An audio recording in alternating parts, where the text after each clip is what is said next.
Recoucou, donc bonjour, rebonjour à certaines personnes, toujours en ce dimanche 20 août 2023.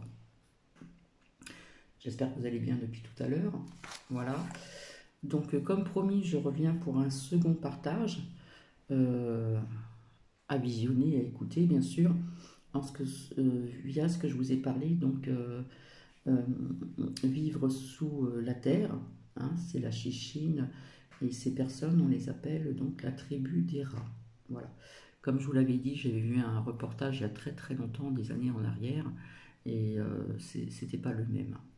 Je ne pense pas. Donc, merci à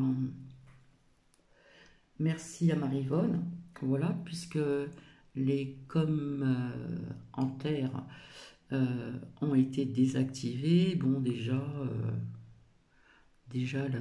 le visionnage est passé, mais comme Marivonne a fait, c'est très bien, une très bonne idée d'ailleurs, qui m'a marqué, qui sont des brouillards, etc., hein, vis-à-vis du premier partage.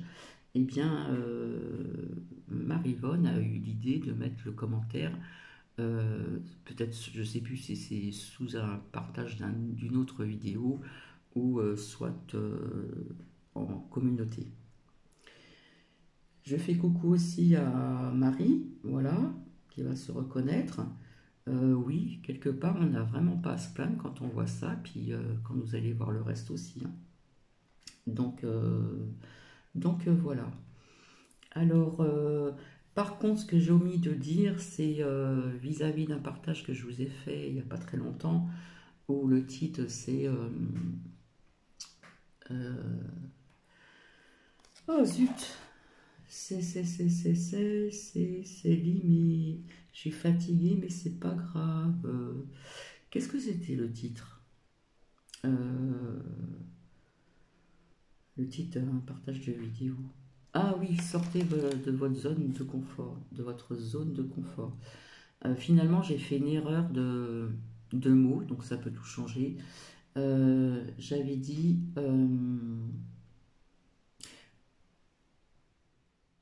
malheureusement, il y a des personnes qui en parlent, qu'il y a des personnes qui en parlent très peu, alors que je voulais dire au contraire, heureusement qu'il y a des personnes qui en parlent très peu.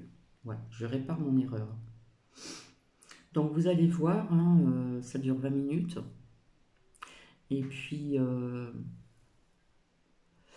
et puis là, j'ai eu des nouvelles de la chair de ma chère, qui est partie donc en vacances, pas toute seule bien sûr, dans les Alpes-Maritimes. Elle est rentrée à 6h30 du matin.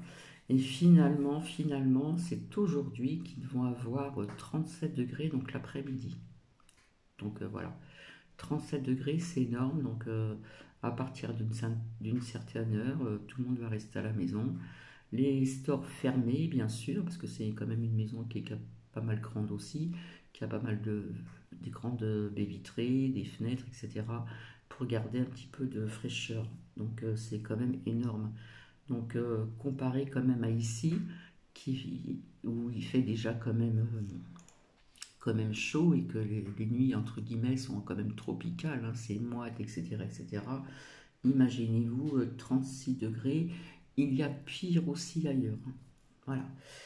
Donc j'ai réparé mon erreur d'un mot, comme quoi qu'un mot peut tout changer dans une phrase. Donc je m'en excuse. Donc oui, Marie-Yvonne, ils sont débrouillards, et oui. C'est aussi l'entraide, hein, quelque part, hein. Donc si en France on pouvait avoir un peu plus d'entraide, ça serait quand même pas mal, hein. Franchement, parce qu'il y a des personnes, ouais, vous voyez ce que je veux dire. Donc l'entraide est quand même importante. Je vous dirai autre chose vis-à-vis de ce que j'ai appris et ce que j'avais vu. Voilà. Je ne vais pas tout mélanger non plus.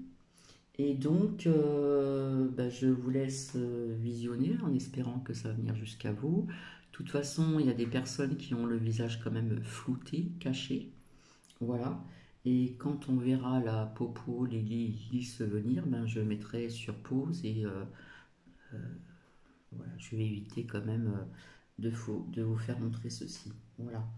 Donc vous allez voir aussi dans quel contexte ces personnes qu'on appelle en Chichine la tribu des rats vivent. Donc il y en a qui restent plus longtemps que d'autres. Hein. Voilà. Il y en a qui prennent une chambre comme ça pour économiser et faire autre chose. Donc il me semble qu'il y a 2 ou 3 témoignages. Voilà.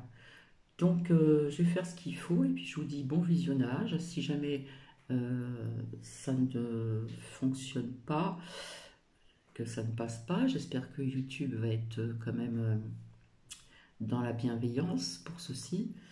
Et de toute façon, c'est vrai, hein, c'est des choses qui existent, hein, voilà. Si éventuellement ça passe pas, faudrait que je recommence, mais sans visionnage, mais ça m'embêterait quand même. Donc j'espère que YouTube, vous allez passer ce reportage qui est quand même vrai. Voilà, voilà. Allez, à plus tard. Je vais boire un petit peu d'eau pendant que je vois clair là. Parce que là je suis obligée de tout fermer, autrement on voit tout.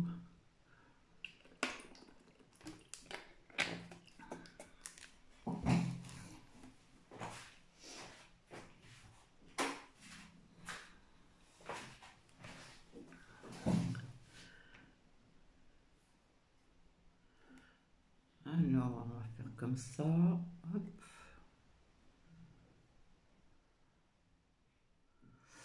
Voilà. Je pense que c'est bon là.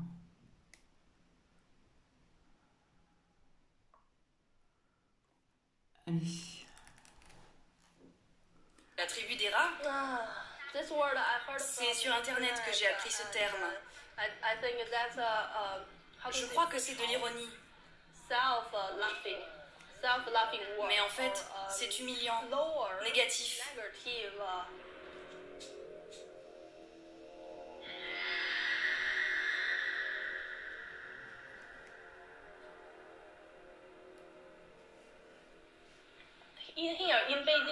Ici, à Pékin, les salaires sont bas. En moyenne, tu vas gagner entre 500 et 600 euros par mois. Tu ne peux pas te permettre de payer un loyer de ce montant. Donc, tu n'as pas d'autre choix que d'habiter dans un sous-sol. Ces sous-sols, pour beaucoup des abris anti-aériens, construits à partir des années 60-70, au plus fort de la tension entre la Chine et l'ex-URSS. Chaque immeuble de Pékin, encore aujourd'hui, a l'obligation d'en être équipé. Une ville dans la ville, louée en temps de paix par l'État à des gestionnaires privés. Des loueurs, devenus au fil des ans de véritables marchands de sommeil. Que pensent tes parents du fait que tu vis là-dessous? Ils ne savent pas. Ils savent que j'habite quelque part en ville, mais ils ne savent pas que c'est sous terre.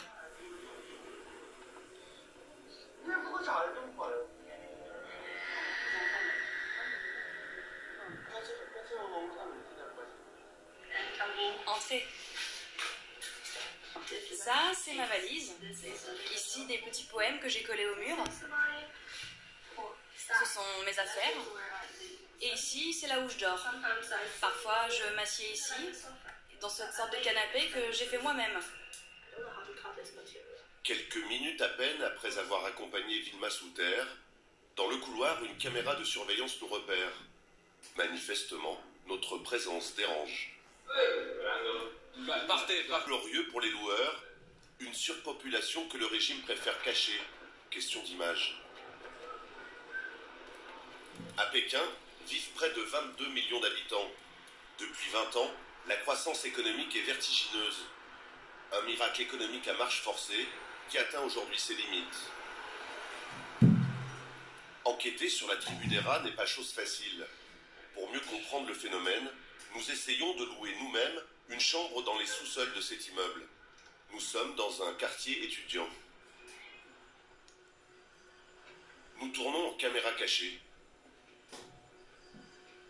Un agent de nettoyage nous fait la visite. Sans surprise, les chambres sont minuscules et insalubres. Combien ça coûte? 150 € pour le mois. Il faut rajouter 28 € de caution. Combien de temps on peut louer ici? Tu peux louer aussi longtemps que tu veux. C'est à toi qu'on paye ou à quelqu'un d'autre? Non, c'est à quelqu'un d'autre. C'est lui qui te fera un reçu. Vous avez d'autres chambres? Oui, on va aller voir. On est à quel sous-sol ici? Au deuxième sous-sol. Il y en a d'autres? Oui. Il y a beaucoup de personnes qui vivent ici? Oui, beaucoup. Il y a environ 200 personnes par étage. Ici, plus de 600 personnes s'entassent sur 3 niveaux en sous-sol. Des murs décrépits, des matelas usés, mais aussi des installations modernes étonnantes, comme ces salles de bain communes. Ça, c'est l'eau chaude. Et ça, c'est l'eau froide. Une carte coûte 10 euros, donc 3 euros de caution. Quand tu rends la carte, on te rend les 3 euros. Tu l'utilises et quand il n'y a plus d'argent, tu peux la recharger. Marché conclu, nous louons une chambre pour 1 mois. Ici, pas de contrat, pas de formalités compliquées. Écris ton nom et ton pays, ça suffira. Garde précieusement ce reçu. C'est avec ce reçu qu'on pourra te rendre la caution de 28 euros. Le gérant lui aussi vit sous terre avec son fils. Vous êtes le gardien ou le patron ici? Ceux qui gèrent les appartements au-dessus, ce sont mes amis. Ses amis, en règle générale le syndic ou le promoteur immobilier responsable de la résidence. Pour l'équivalent de 150 euros, notre chambre la voici, 6 mètres carrés d'inconfort, d'air vicié et de saleté repoussante. Le lot commun de centaines de milliers de Chinois.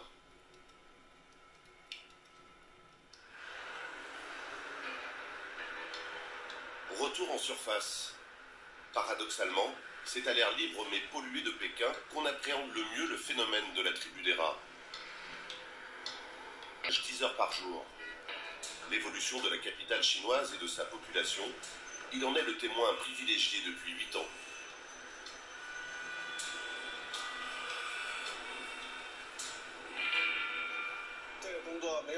Impossible de faire ce travail si on n'est pas patient. La ville est en perpétuel mouvement.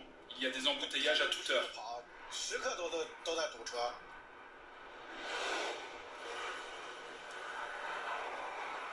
Il y a une cinquantaine d'années, la population de Pékin n'était que de 6 millions d'habitants.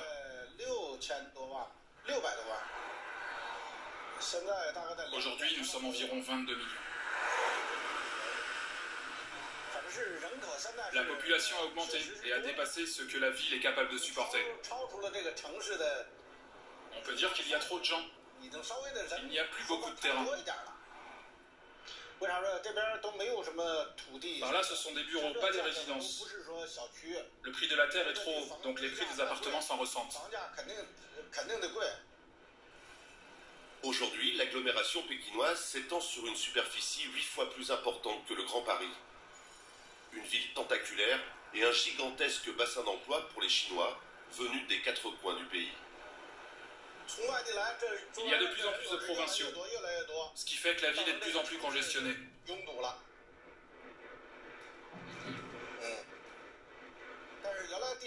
Avant, les chambres souterraines étaient bon marché. Les provinciaux qui venaient travailler y habitaient. C'est l'économie, c'est comme ça. Si tu vis en banlieue, tu peux habiter dans un bel appartement.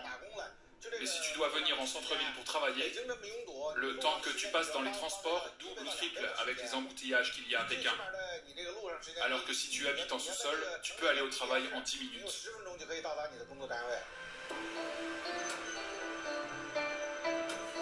Habiter en sous-sol pour pas cher, proche de son lieu de travail, c'est le choix qu'a fait Xiao Chang. Ce jeune homme de 26 ans est barman depuis 1 an dans un café chic du centre-ville.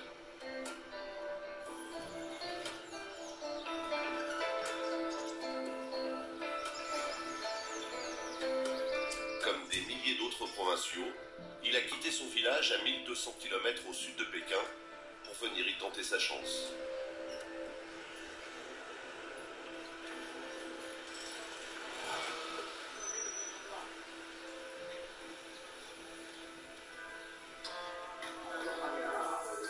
vais prendre du porc et des légumes, s'il vous plaît.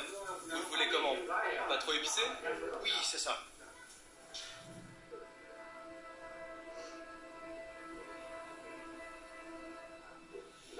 On est des paysans normaux, comme beaucoup.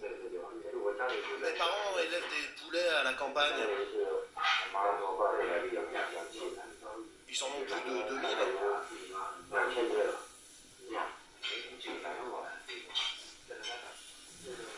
Ah, merci.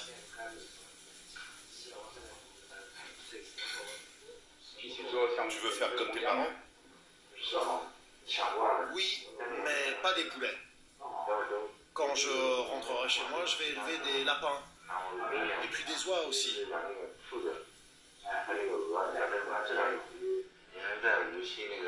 Dans la ville de Wuxi, j'ai travaillé pendant 3 ans dans une usine textile.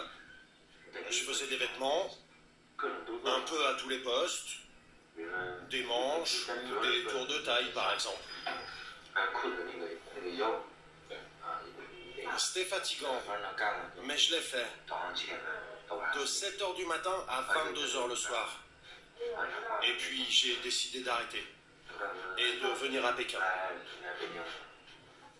Je suis jeune, j'ai pas d'argent. Je me suis dit que c'était le meilleur endroit pour en gagner rapidement. Pékin est vraiment le meilleur endroit pour en gagner. Est-ce que ça a marché? Il m'en manque encore, mais je pense que d'ici quelques mois, ce sera bon.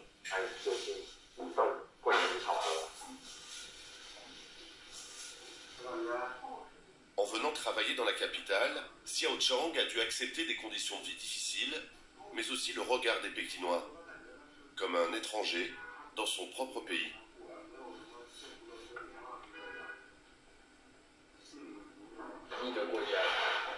Tu as l'impression que ta province et Pékin, c'est un peu comme 2 pays différents? Oui, c'est tout à fait ça. Les Pékinois détestent les provinciaux. Partout où tu vas, c'est la même chose. Le mode de vie est vraiment différent de chez moi. Par exemple, la langue. Ici, tu dois parler le mandarin, alors que chez moi, on parle le dialecte. C'est du mépris, ce type d'attitude. En tout cas, c'est ce que je ressens. C'est du mépris.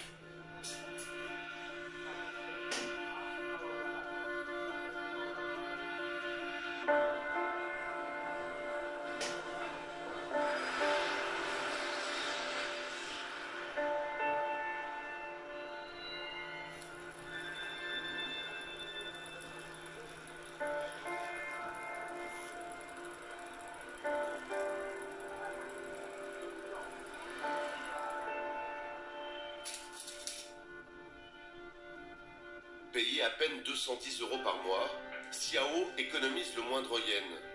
C'est son employeur qui lui paye une chambre en sous-sol. Ici, c'est la loge du gardien.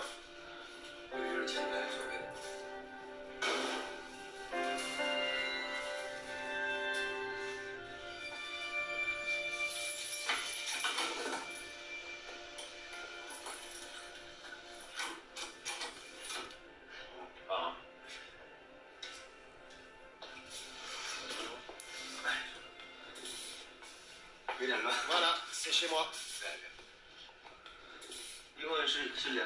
Il y a 2 lits dans ma chambre, mon coloc dort là et moi ici. Ici, on a un fil pour accrocher nos vêtements. On a la télé, mais on la regarde pas. On regarde tout sur nos téléphones en fait. Et ici, c'est nos produits d'hygiène. On met tout ça là. Et regarde sur le plan. La chambre 15, elle est ici. C'est la mienne. Comment tu te sens ici? Ça va. Quand je suis arrivé au début, je n'avais pas l'habitude. Mais avec le temps, je m'y suis fait. Mon premier sentiment, en fait, quand je suis arrivé, c'est que je trouvais l'endroit très sombre. Il faut allumer la lumière tout le temps, même en journée. Tu ne vois pas le jour si tu ne sors pas de chez toi. Tu ne sais jamais si c'est le jour ou la nuit. En plus, c'est très humide. Si tu habites longtemps ici, ça peut impacter ta santé.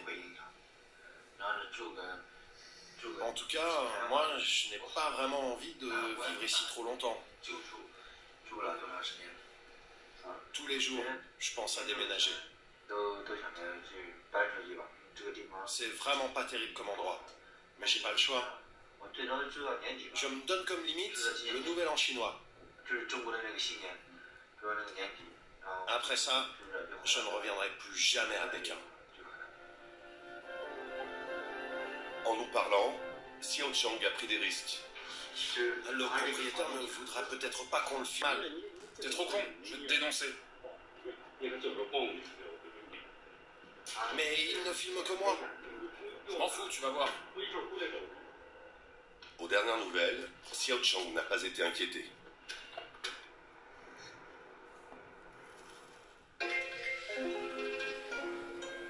Précarité sociale, précarité économique, le prix à payer dans la Chine d'aujourd'hui pour qui veut réussir.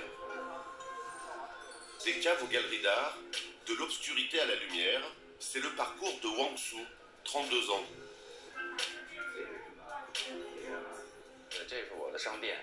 Ici, c'est mon magasin. Je vends du mobilier danois des années 50 et 60. Les affaires marchent de mieux en mieux. Nous avons de plus en plus de produits et notre stock s'agrandit.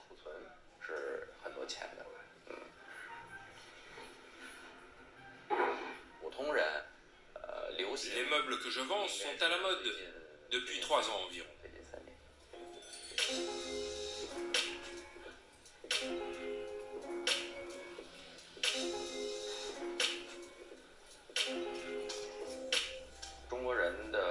Le niveau de vie des Chinois a considérablement augmenté. La raison principale de cette hausse du niveau de vie, c'est l'immobilier. Par exemple, beaucoup de gens ont acheté un appartement qui valait 70 000 euros et qui vaut aujourd'hui 10 fois plus. Beaucoup se sont enrichis grâce à ça. Niché au cœur d'un quartier en vogue, le business de Wang Su est aujourd'hui florissant. Pourtant, le trentenaire branché a connu des jours bien plus difficiles.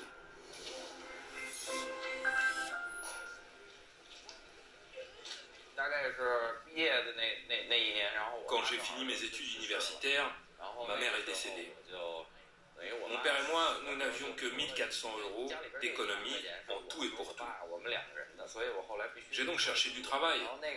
À l'époque, je confectionnais des oreillers pour 210 euros par mois. Je ne pouvais pas louer d'appartement trop cher. Donc j'ai vécu en sous-sol. J'ai vécu comme ça pendant environ 1 an.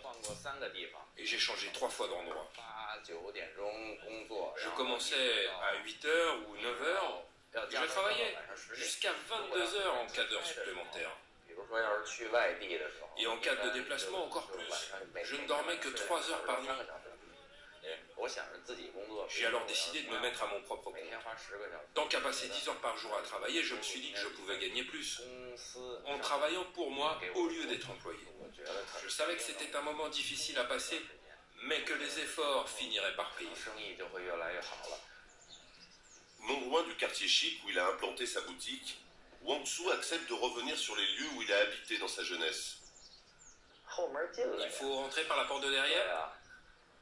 Mais au milieu de ces résidences standardisées, difficile de s'y retrouver. C'est pas ça. À l'ouest du carrefour? D'accord, d'accord. Étonnamment, j'ai oublié où c'était. Pourtant, je me souviens que je passais par la sortie à l'arrière du carrefour pour rentrer chez moi. Mais ma femme me dit que c'est là-bas.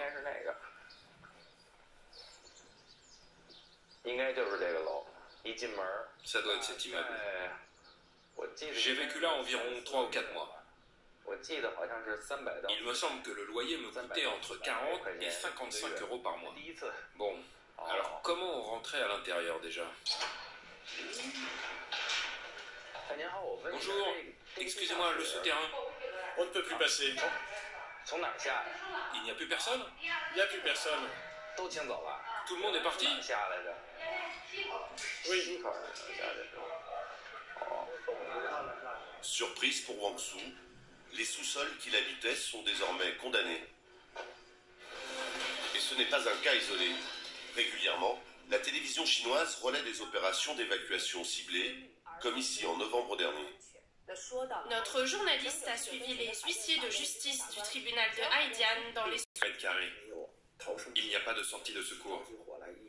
Si ça prend feu, si un incendie se déclenche, impossible de sortir. Le marchand d'art a enfin retrouvé l'entrée du sous-sol où il a habité plus jeune. Regarde. Ils ont clairement prévenu tout le monde que c'était la fin des sous-sols. C'est écrit, vous devez avoir quitté les lieux avant le 31 décembre.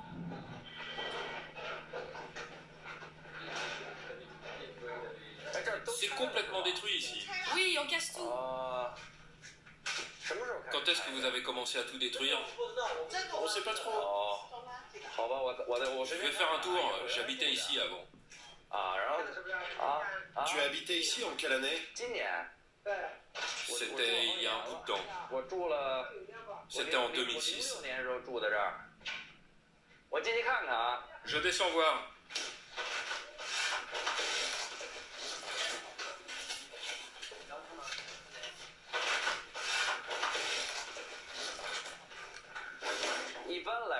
Ce genre de chambre n'est pas trop mal, parce qu'au moins il y a une fenêtre et qu'on peut voir un peu le ciel. Tu te souviens de l'emplacement de ta chambre? Non, absolument pas. Parce que si tu vas dans les sous-sols, tu t'apercevras que c'est comme ça. Il y a plein de virages, donc forcément, je ne m'en souviens pas. Je vais t'expliquer une chose. Chaque personne qui arrive change le papier peint pour que ça fasse plus propre. Parce que les murs sont très vite sales ici. Chacun recouvre le précédent papier. Je ne sais même plus combien j'en ai acheté, moi.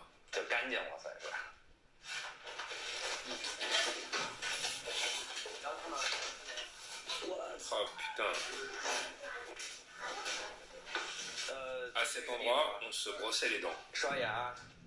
Tout le monde y faisait la queue avant d'aller travailler.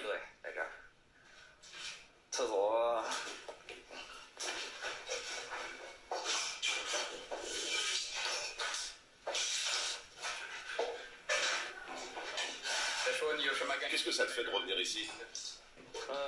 Je ne ressens rien de particulier. Ça fait une dizaine d'années que je n'étais pas venu.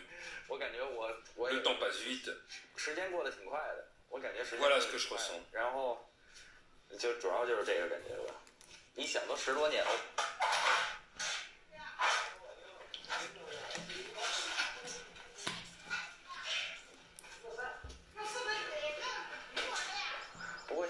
Tu sais pourquoi ils ne veulent pas que les gens habitent en sous-sol?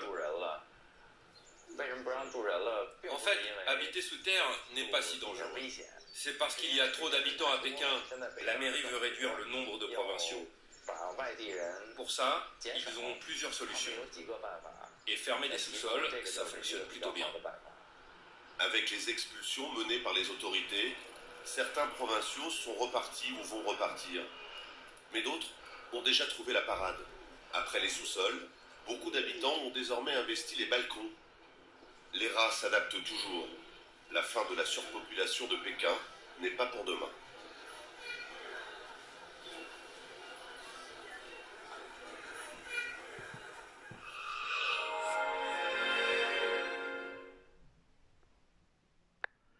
Donc voilà, c'est terminé. J'ai essayé quand même de mettre sur pause pour certains visionnages, comme on dit. Et donc, je ne sais pas ce que vous en pensez, mais bon, peut-être qu'il y a des personnes parmi vous qui étaient au courant aussi. Voilà. Donc, c'est vivre sous terre, hein, en Chichine. Voilà. Et on les appelle tribus, donc, des rats. Je pense que vous avez entendu aussi que plus ça allait, plus ils interdisaient. Voilà. Donc... quand je vois certaines personnes qui se plaignent, comme je vous l'ai dit, il y a quand même des endroits on voit quand même la pauvreté. Hein. Voilà, je pense que vous l'avez découvert comme moi. Et puis je reviendrai ultérieurement, donc là ça sera peut-être plus long, alors je ne sais pas si je vais le faire en 2 fois. Pour les personnes qui aiment bien l'Inde, on va voir les 2 aspects donc des comment dire des personnes, c'est-à-dire qu'on va voir un côté pauvre et un côté bon plus riche. Comme ça vous allez voir bien la différence. Et quand j'ai vu ça aussi, je suis voilà, parce que l'Inde, il y a aussi beaucoup de pauvreté. Donc c'était pas mal. Enfin, en ce qui concerne l'Inde, c'était pas mal, mais je peux vous dire que ça dure, comment dire, plus de, comment dire. Du coup, j'ai perdu le fil. Oh là là, Cathy, elle est fatiguée. J'ai pas dormi de la nuit. Je marche au radar. Hein, désolée. Mais bon. Je sais plus ce que je voulais dire. Donc, vous allez voir les 2 aspects hein, des gens qui sont dans des petites ruelles, etc. Comment ils vivent. Et puis, on va voir plus loin l'autre facette. Hein, oui, Titi, j'arrive. L'autre facette de la richesse. Hein. Oui, qu'est-ce que tu veux? Tu veux venir sur moi? Allez, viens. Oh là là. Oh là là là là. Donc voilà, j'espère que cela vous a plu. J'espère que YouTube vous partagerez bien donc, ce reportage qui est réel. Hein. Donc je ne suis pas au courant, je n'ai pas fait des recherches pour savoir en quelle année ça a été tourné, mais je pense qu'il doit y avoir moins de personnes qui vivent sous terre, vu que vous avez entendu comme moi. Donc voilà. Je reviendrai ultérieurement, alors dans la semaine, voir un petit peu avec les oracles, en ce qui concerne donc la 500 TT. Voilà. Et puis, donc, je vous souhaite un très bon dimanche et je vous fais plein de bisous. Donc, si vous voulez mettre des commentaires, vous pouvez les mettre ailleurs, sous un autre partage de vidéo. Je le verrai avec la petite cloche, à travers la communauté, hein, puisque j'ai mis quelques petites choses donc, ce matin. Hein. Et je vous dis à plus tard. Allez, bisous, bisous. Prenez bien soin de vous.